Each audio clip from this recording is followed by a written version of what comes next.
além de terem problemas na produção de testosterona, eles também têm, né, problemas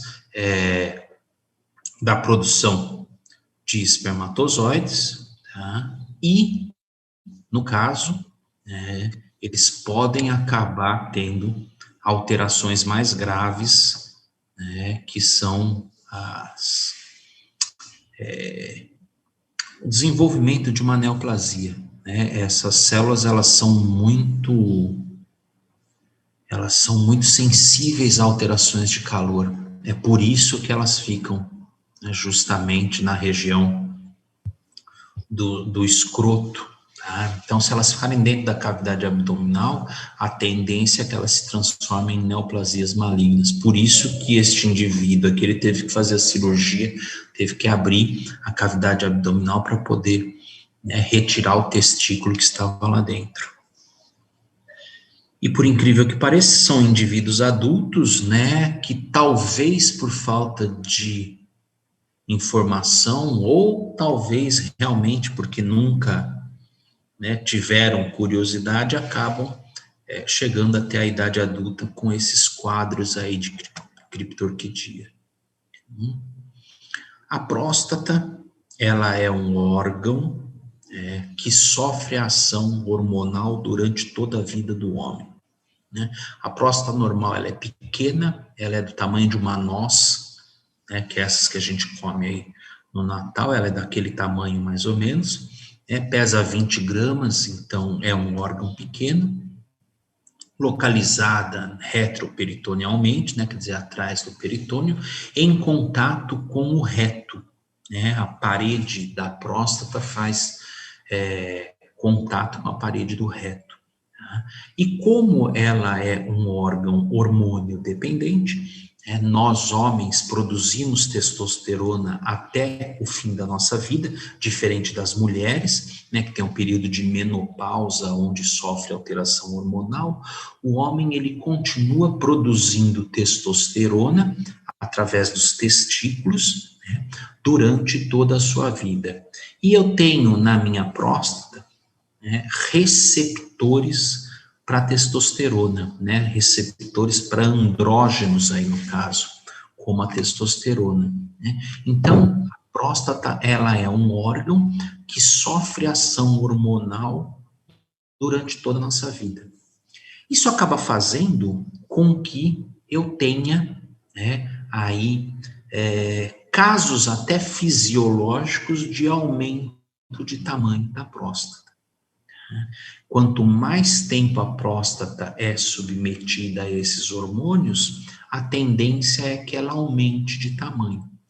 E isso é fisiológico, isso é esperado.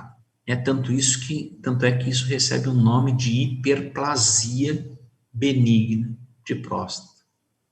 Então, lá, o seu avôzinho, que viveu até os 90 anos, até os 80 e pouco anos, alguns chegando até próximo aos 100 anos, pode ter certeza que a próstata dele tinha alteração de tamanho, né?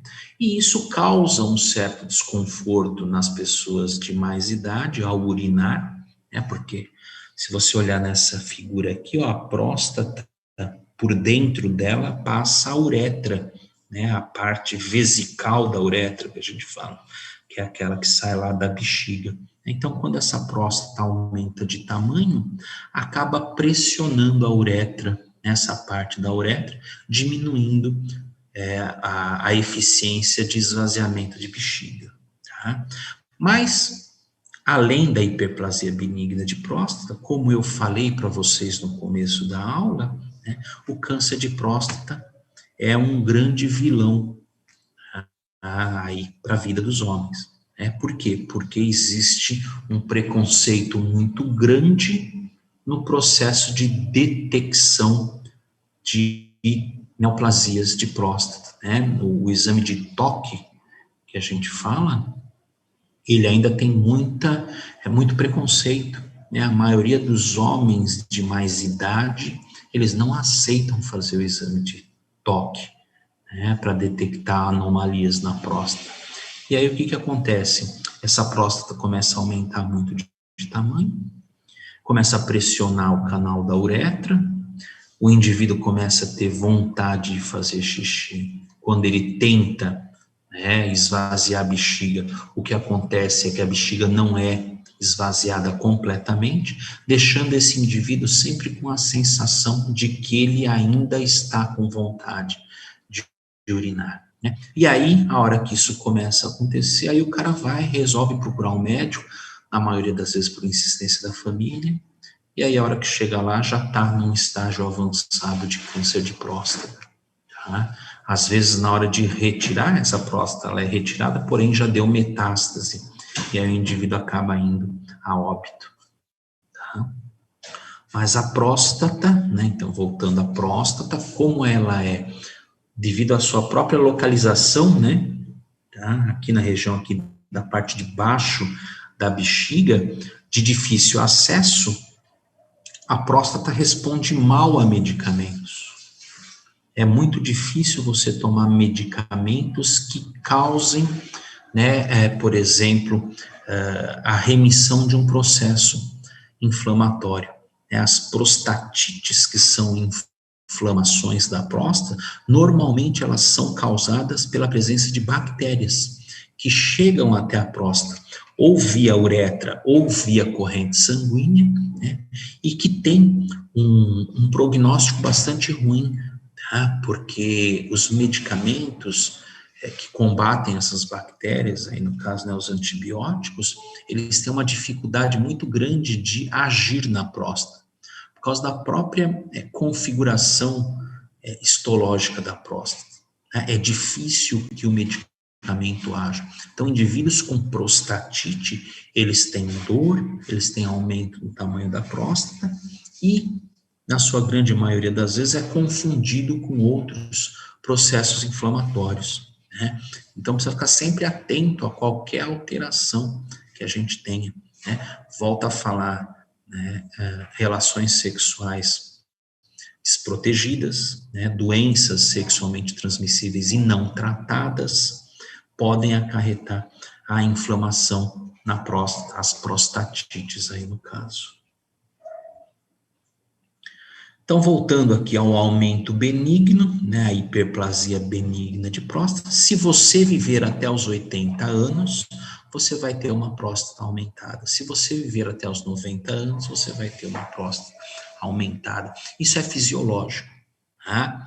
Então, olha aí, 20% da população masculina, aos 40 anos, já apresenta um aumento discreto no tamanho da próstata, né? 70% dos homens aos 60 anos. Então, olha como isso cresce de 20% para 70%. Por quê?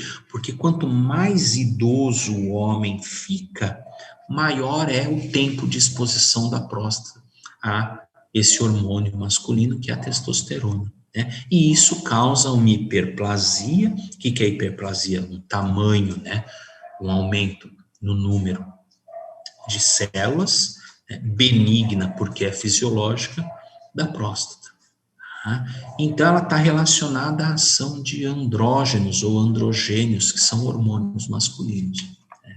Se o indivíduo ele tem hiperplasia benigna de próstata, e isso é detectado precocemente através de exames, o médico receita um bloqueador de testosterona para esse indivíduo. Então, ele toma um medicamento que bloqueia a testosterona e dificulta o crescimento da próstata. Tá? E aí o indivíduo vai tomar esse medicamento para o resto da vida. Né? Se for benigna, se for uma neoplasia maligna, aí não tem como, vai ter que retirar a próstata. Vai ter que fazer a cirurgia de prostectomia, que a gente chama, né? É retirar da próstata, porque pode acontecer de dar metástase. E a detecção dessas alterações na próstata é feita através do toque retal. E está justamente aí o grande problema, né, de se fazer esse exame. O Bruno está perguntando se a cirurgia traz efeitos colaterais. Olha só, Bruno, qual é o grande problema? Homem é um bicho encasquetado. Tá? Você vai mexer na região genital do cara, qual é a primeira coisa que você, Bruno, Pensou? Digita aí.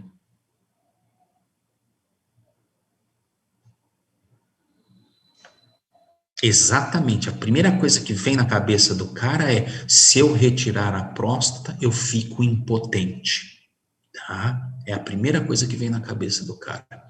Hoje em dia, antigamente isso acontecia. A inervação do pênis que faz com que haja, né, o enchimento dos corpos cavernosos com o sangue, ele passa muito rente à próstata. Tá? Antigamente, quando a cirurgia de retirada de próstata ela não estava tão bem desenvolvida, acontecia de, na hora de retirar a próstata, se lesar parcialmente ou totalmente esses neurônios, né? Essas inervações. E aí realmente o indivíduo ficava impotente, tá? Por causa não da retirada da próstata, mas da lesão às terminações nervosas que passavam por ali. Hoje em dia não, hoje em dia a técnica ela é tão apurada, a microcirurgia está tão desenvolvida que se preserva intacto toda a parte nervosa, tá? Que vai fazer com que o indivíduo continue tendo ereção, porque a ereção não depende da próstata, tá? Que ele continue tendo a ereção e possa continuar tendo o ato sexual. Tá? Então, são dois preconceitos aí que a gente tem, né? A detecção através do toque retal, porque o cara tem que enfiar o dedo no reto do indivíduo, e aí o que acontece? Essa imagem, ela tá bem representada aqui, o cara toca a próstata do cara, né? Então, a próstata normal, ela tem um tamanho, né, que é aquele peso, tamanho de uma noz, peso de 20 gramas, e ao toque ela é macia. Então esse médico, né, com a sua experiência, ao tocar a próstata, ele consegue ver se ela está aumentada de tamanho, e aí se ela só tiver aumentada de tamanho, ele vai suspeitar de uma hiperplasia benigna de próstata, tá? Ou se ela estiver endurecida, tá? Porque a próstata com neoplasia, ela parece que está empedrada, né? Ao toque ela já não é mais macia, o indivíduo sente, o médico aí no caso, ele sente na ponta dos dedos como se ele estivesse apalpando uma pedra, tá? Então ele já desconfia de uma neoplasia de próstata. Então, esse exame ele é necessário para a detecção, né? O exame de toque, ele é necessário para a detecção precoce, né, de uma alteração de próstata. E aí o que acontece? O cara não quer fazer o exame, por quê? Porque o cara tem que dar, o médico tem que dar uma dedada nele, e ninguém quer tomar uma dedada porque tem medo, né, de, sei lá, talvez de gostar, né, não sei aí no caso, tá? Mas é um exame precoce. E a própria cirurgia, o pessoal tem muito medo porque acha que vai mexer com a potência, né?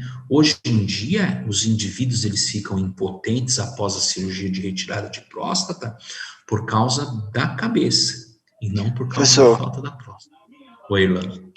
eu tava lendo uma matéria de um médico que tomou 2 tiros de um cara, né, que ele fez exame no cara e o cara se sentiu ofendido e deu 2 tiros nele, porque o cara chegou ao orgasmo. E esse médico, ele falou que tem vários caras que acontece isso, que ele vai fazer o exame porque tem que apalpar, né, tem que ir, Na vários homens realidade, chegam.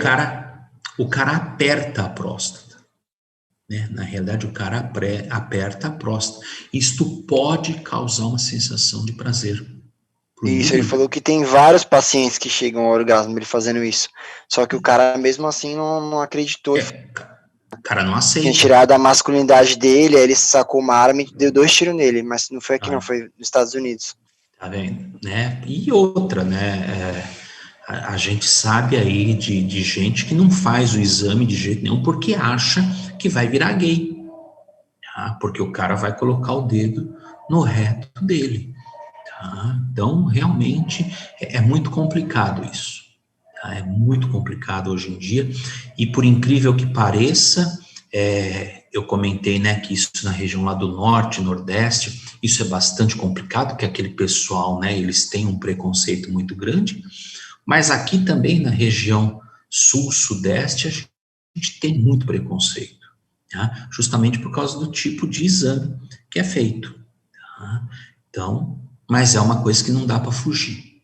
Principalmente se você tiver na família pais, avós ou tios que tiveram problema aí de câncer de próstata. Tá? Aí não tem como fugir, vai ter que fazer o exame de toque, porque muito provavelmente existe uma prevalência, né, em indivíduos da mesma família que acabam apresentando esse problema.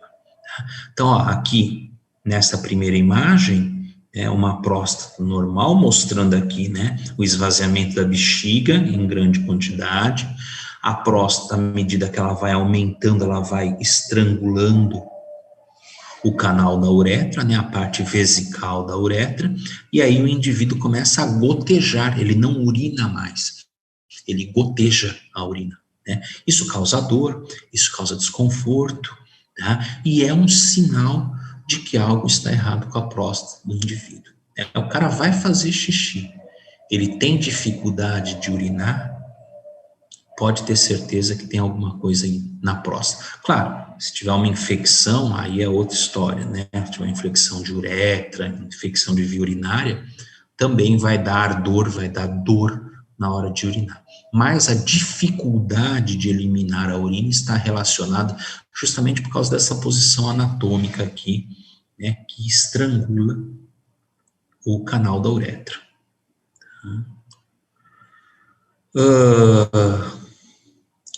Preconiza-se a partir dos 60 anos que todo homem faça o exame de toque anual. Tá? Há um tempo atrás aí começou a comentar aí por volta de 40 anos, mas a Sociedade Brasileira de Urologia, ela preconiza o exame de toque anual a partir de 60 anos, a não ser que você tenha, né, histórico na família. Então, se seu pai teve câncer de próstata, seu tio, seu avô, aí isso tem que começar antes dos 40 anos, por volta de 40 anos, a fazer o exame de toque. Tá? Pode salvar a vida do indivíduo. Tá? Então, o que acontece? Se o cara tiver um aumento na próstata, vai comprimir a uretra, dificuldade de micção. Com a bexiga cheia de urina, vai distender, a bexiga vai aumentar de tamanho e vai perder, né, aquele tônus muscular que ela tem.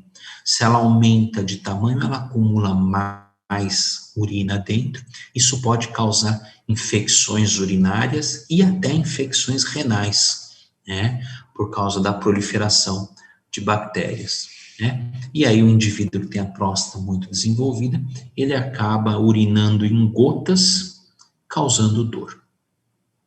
Então, a próstata é um órgão que deve ser muito bem tratado e muito bem analisado, porque está matando gente ainda hoje. Vamos lá, dúvidas?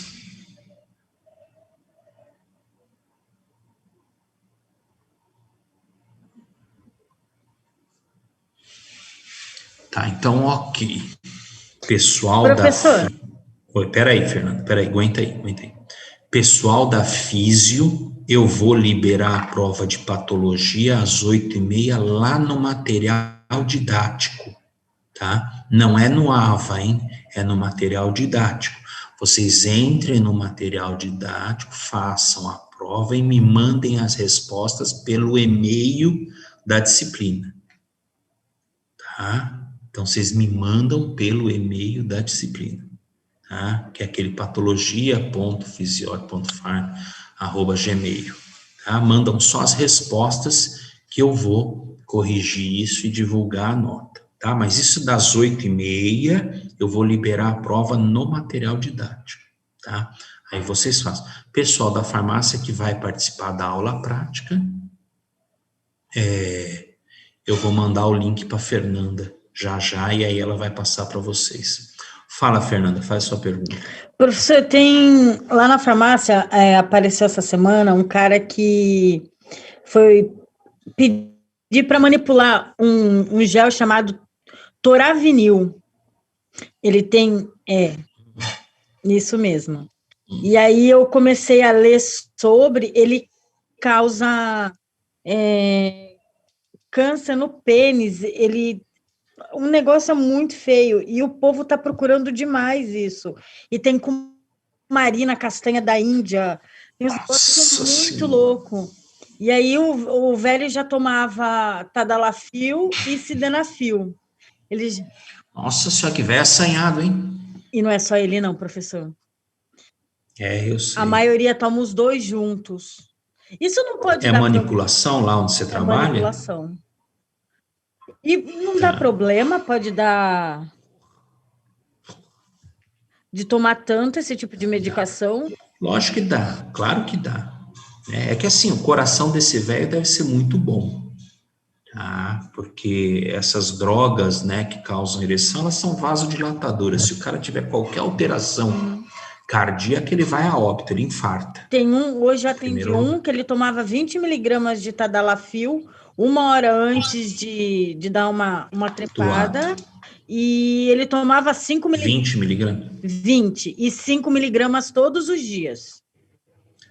A dose diária, né, máxima é 5 miligramas mesmo. Isso é recomendado para quem não tem nenhuma alteração vascular. Tá? Quer dizer, teoricamente, tomando 5 miligramas por dia, ele não precisaria dessa dose de 20 miligramas.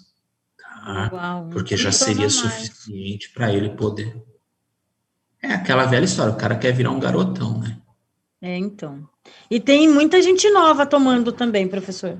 Então, aí é que está o perigo. Porque isso causa dependência psicológica.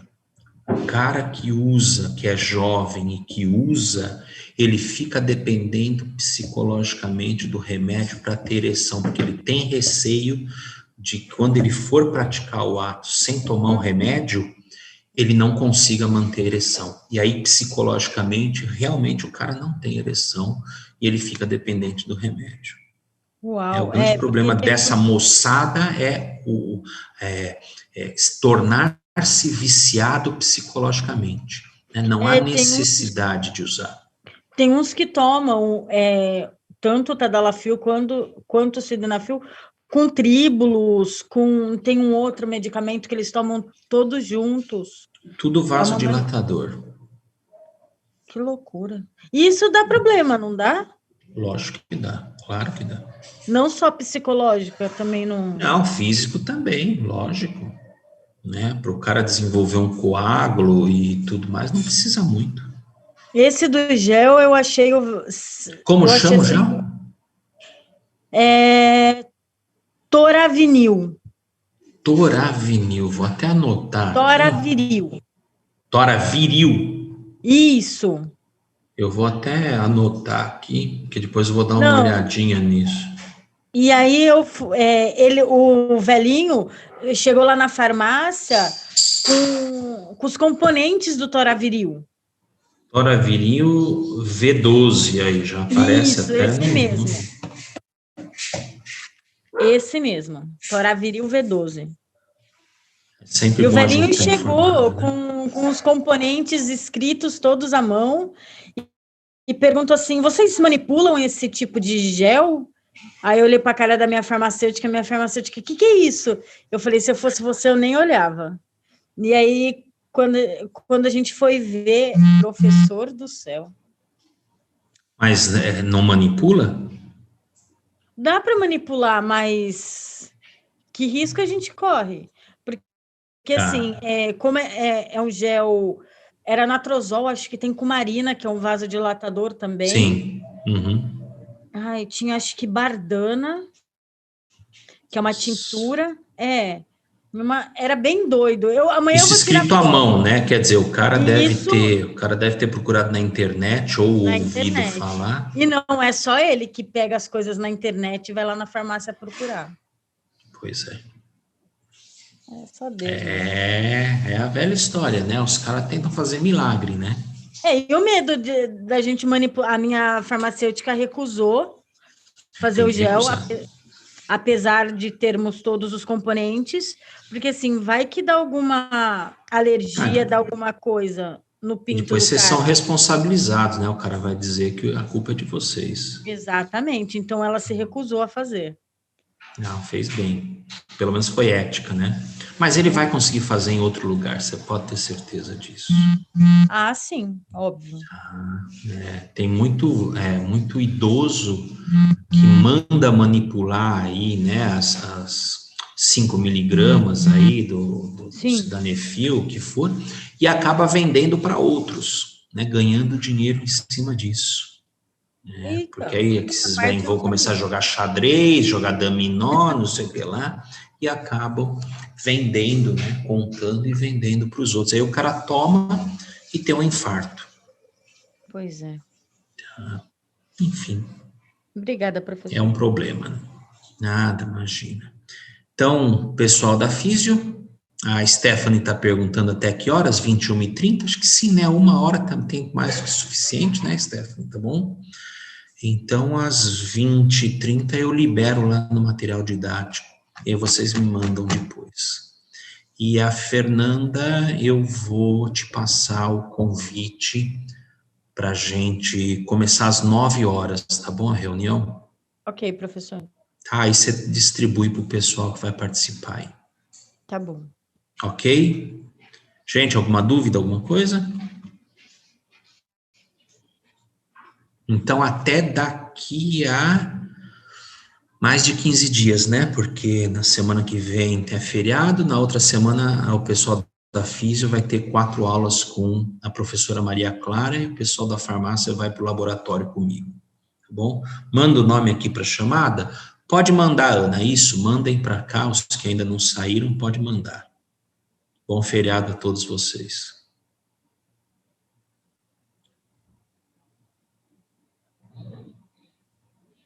Boa noite, professor. Obrigada.